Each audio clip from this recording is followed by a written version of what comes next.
Good morning everyone. Today we're going to be talking about useful augments and useless augments because a lot of people seem to be stumped on, hey, I got my gear to plus 40 or plus 50, but I don't know what augments to put into my gear because the only augments that I know are the ones that boost the most battle power. And solely focusing on battle power only is not a good idea as it will hurt your DPS in the long run. Now, before we talk about all of that, if you're new to the channel, I upload NGS content daily, so if you do play this game, I would really appreciate a subscribe as it really helps out the channel. Anyway, without further ado, let's begin the video.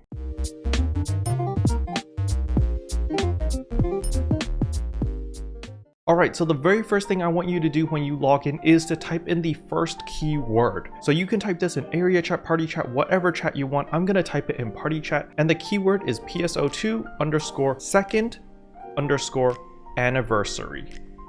And once you type this in, then you're going to press escape, go to systems over here, go to get campaign items and receive item account, and you're going to notice right here that we have a gift from the live ops team again, which is actually really good. We get 2 might 3s, 2 precision 3s, 2 technique 3s, and 2 deafness 3s. So please do pick this up. This is really nice. Now that is not all. There's also the retweet campaign, which I covered in yesterday's video, so the link will be in the description below, so you just click on it and simply click retweet. If we manage to hit 2,222 retweets, which I have no doubt we're going to hit since we're like almost at 2,000 already, we will get a ready stance emote as well as the rappy shaped fritters. Now for those who don't know what the rappy shaped fritters do, is it actually gives you a 10% try boost for 24 hours. So that is Meseta earned, EXP earned, and rare drop rate, and it lasts 24 hours. However, remember, the duration will decrease while you're logged out, but they're giving away this for free. So I highly recommend that you do retweet this tweet because at 4,000 retweets, we get another rappy shaped fritters as well as another emote on standby too.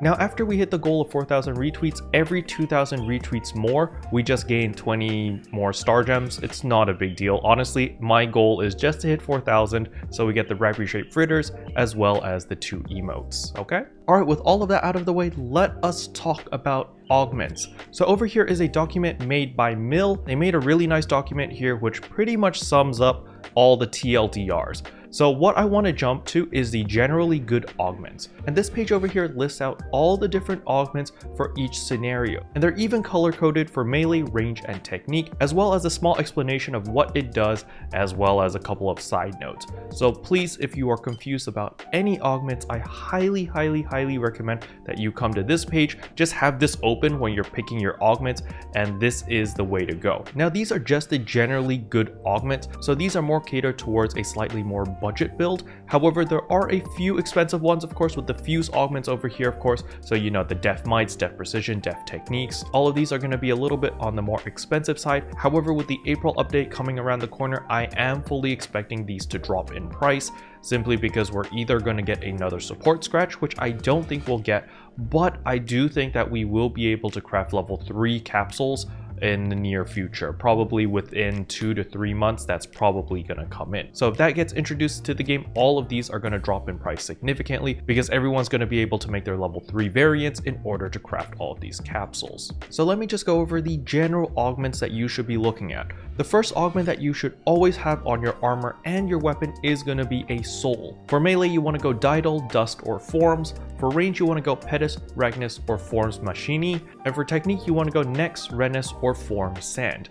Now, obviously, the form versions are going to be the cheaper versions because as you can see on the notes over here, this is the budget soul versions. Now, they will give you 2% potency. However, they also give defense, which isn't really wanted for a lot of classes. Most people want to go with offensive and HP or offensive with PP, simply because it provides a little bit more value than just damage reduction.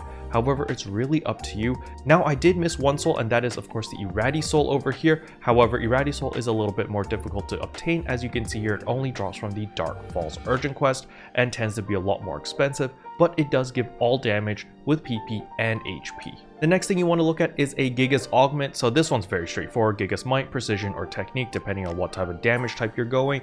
Then we have the regular simple augments such as might, precision, and technique. Now you may have noticed there's a might S, precision S, and technique S. These are the same thing, it's just the S variants are 100% and you only need 1 copy of the capsules. You could have obtained these during the Ultra PSO2 day when they were selling those special SG packages, you could have bought them and obtained these. However, honestly, I don't see the point because, you know, getting Might 3, Precision 3, Technique 3 is very, very easy, especially with everyone doing their Deafness 3 farms. You're going to obtain a ton of these. Again, we have the Fuse capsule, so there's a bunch over here. And then we've got the notes. I don't recommend using the notes. These are really just as a placeholder. So maybe you're leveling up your first character, you're progressing through the game, and you hit a wall where it's like, oh, you know, you need to hit XYZ battle power in order to continue with the story. Then you can use these to help you boost a little bit of extra battle power so that you can continue on with the story. Use this more as a placeholder, but to be honest, if you are stuck on a specific part in the story because your battle power is not high enough, simply level up. Don't waste any money augmenting any of your gear, because at the lower levels, you simply just need to level up more, and then you will get the battle power to progress through the story, and it'll actually make the story a lot more enjoyable and a lot more easier for you, simply because the level of the monsters are going to be closer. Because if the monster is too high of a level, you won't be able to hurt them. I believe the difference is 5 levels above you, you deal 1 damage regardless of your battle power. I don't know if they changed this because I haven't done the story in quite some time. So you guys are going to need to correct me in the comment section below if that is correct. But don't waste your money. Meseta is a very, very valuable resource, especially when you're first starting out the game and if you are free to play. Then we have the dual augments. So these are augments that give 2 damage types. This is also a very, very good budget option because, well, these capsules go for dirt cheap. So something I want to bring up about the Fuse augments is with your Cinquem weapon. So when we come over here, there's a little bit of text saying that when it says different augments, it means by name. So what Mill means by this is your Cinquem weapon has a very unique potential where if you have different augments, it will actually reduce your PP cost by 1% for each different augment you have. So this actually applies by name. So an example is Might 2 will count as a different augment from Might 3 because the name is different. Even though they are in the same family of simple augments and melee and might, just because the name is different will count towards your Cinquem weapon's potential. So what you can do to take advantage of that is for your weapons and your armors, you can see over here for the fused augments, there are 4 different types. There's Death Might, Spirit Might, Stamina Might, and Guard Might. What you could do is you can take one of each and boom, there's 4% PP reduction and you don't lose that many stats. You don't lose much really. Maybe a little bit of floor potency if you wanted to go all Death Mights, but you do get that 4% PP reduction. Now let's move up to the situational and expensive augments. So these are for the people who are a little bit baller, a little bit more tryhard, and you guys want the best of the best, or you guys want to just get stronger in general because you built a foundation. So the first one is of course Dreadkeeper. I would 100% just try to go for Dreadkeeper 3 because Dreadkeeper 3 just gives the most bang for your buck. Dreadkeeper 2 is okay, but honestly you really want to aim for Dreadkeeper 3 if possible because it offsets Alt Secreta 3. Now if we look over here, without accounting for equipped units, 4 copies of Alt Secreta 3 will cause a base loss of 40 HP and taking 6.13% more damage per hit. However, with 1 Dreadkeeper 3, it turns it to a loss of 10 HP and 4% more damage, while 2 Dreadkeepers will make it a net gain of 20 HP and only taking 1.9% more damage. And you can run more. So in my case, I run 3 copies of Dreadkeeper 3. So I have a net gain of 50 HP and I take no additional damage. So this is a big deal for me. So back to the situational and expensive augments. Now it just so happens that the second augment over here is of course Alt Secreta. Alt Secreta 3 is the one you want to go for. Alt Secreta 1, Alt Secreta 2 are not worth it. If you were thinking about Alt Secreta 2, I would recommend the dual augments over here simply because it gives you even more potency than Alt Secreta 2 without the sacrifice of HP as well as defense, so it's just clearly better. But Alt Secreta 3 is going to blow all of the other capsules out of the water simply because it gives 2% potency as well as 2% floor potency at the cost of HP and defense, of course. Next one is the Domina series. These are more of a luxury item in my personal opinion. It boosts all damage as well as gives HP and PP with Ale Domina, and with Ret Domina it just gives extra HP. I don't recommend going Ret Domina because it costs photon scales, and we all know photon scales is quite the hassle to farm for, so having to sacrifice 5 photon scales for each Ret Domina, it does add up pretty quick and it is a little bit more annoying. So maybe not go Ret Domina. but again, these are considered a luxury item. Another luxury item is Mastery 3, which actually boosts all damage, boosts minimum damage, as well as boosts defense. This is a very powerful capsule. However, only Mastery 3 is worth it because the boost percentages are awfully low at Mastery 1 and Mastery 2, but the cost for making Mastery 3 adds up extremely quickly. So I would only go Mastery 3 over here if you farmed everything yourself. So just keep that in mind. And the last luxury item is, of course, the Addy Augments. Now, the Addy Augments are basically the pay-to-win augments over here because you can only get them from the support scratch, which is an AC scratch item only. And well, it's currently not available, so you cannot obtain these capsules right now other than buying it from the player shop. But these are extremely powerful capsules. And yeah, this is a huge luxury item. You don't need this item unless you are going full min-max, or you're trying to achieve min-max, or you just want to get really strong and you have an abundance of resources.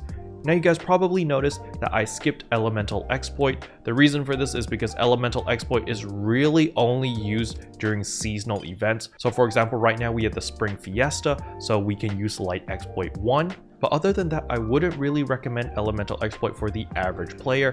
Now, if you're a speedrunner or a min-maxer that builds specific sets for very situational or niche uses, then yes, the Elemental Exploit is very good, for example, for the Alio as well as the Retem Devastators. So that is the purple triggers, because the Gigantics in the Devastators are weak to a very specific element. So the Retem ones are always weak to wind, and the Alio ones are always weak to ice. So you can definitely use Elemental Exploit, build a very specific set of armor for those Gigantics so that you can take them out extremely quickly and efficiently. But now for the do nots. These are the capsules I would stray away from, simply because they give a lot of battle power, which is nice, but it's very misleading because you might think, yo, this gives me a lot of battle power, so it's clearly giving me damage. Unfortunately, that is not really the case. So does that mean you should avoid these capsules and never use them? Of course not. There are very select scenarios where you might want to use them as like a placeholder, but if you are building your end game armors or weapons, I would not have any of these augments in there, simply because there are much better options, such as in the expensive augment section as well as the generally good augment section. Okay, now something I want to mention is Spirit, Deafness, and Guard are in this list, and the reason they're in that list is because of the fuse augments over here, where you can fuse a stat 3 with those augments and only take up one augment slot and double dip, which makes these augments over here pretty much useless or pointless to use, since you can get all of their stats in one augment slot instead of wasting 2 augment slots. So that is the reason why they're here. However, you could use these as a stepping stone. I don't recommend it, especially like Deafness. It doesn't really do much for you. It does increase your minimum damage, but that's all it does. It doesn't increase your potency, doesn't increase anything else other than that. So please avoid just putting Deafness on your weapon or your armor, thinking that, hey, it gives me a lot of battle power, so it must be really good. Okay, now the last thing I want to talk about is this page over here about Deafness. So it's just talking about like floor potency. Now I need to be real with you guys here. I don't understand any of this. I don't know what any of these percentages are, all of that crap. I'm just assuming that, okay, it says here that this is the maximum floor potency you can get. You can actually get to 100% floor potency if you have 4 Addy Def Mels, so 1 in your weapon and 3 in your armor, then you can achieve 100%. But other than that, if you just put in your 3 armors, you're going to get 98.45%. So yeah, I mean, floor potency is nice, but I don't see the value in it because I'm investing for the future, where I think is going to be crit chance. Because as you can see here, note that critical hits will always use 100% of your attack potency, as well as deal 20% more damage. So the TLDR is every time you crit, if you crit, you are guaranteed to hit 100% of your floor potency. So to me, I'm going to be investing into critical hits because I'm a braver and I love crits, and so that is what I am investing towards. Now at the moment, there aren't many things that can help increase critical chance. However, I'm sure in the future there will be capsules which will boost critical chance or critical rate.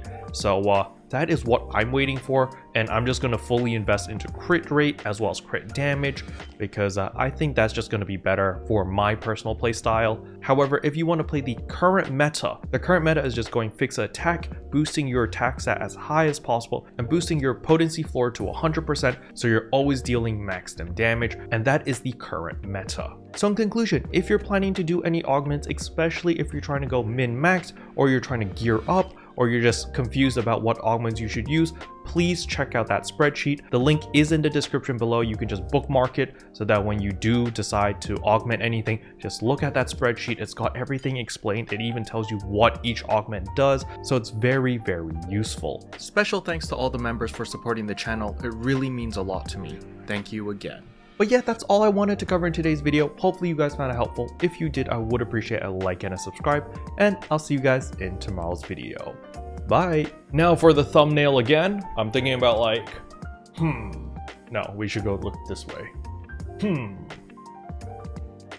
All right, I think that's gonna be a thumbnail. What can I say except you're welcome for the heals, the boosts, the rest.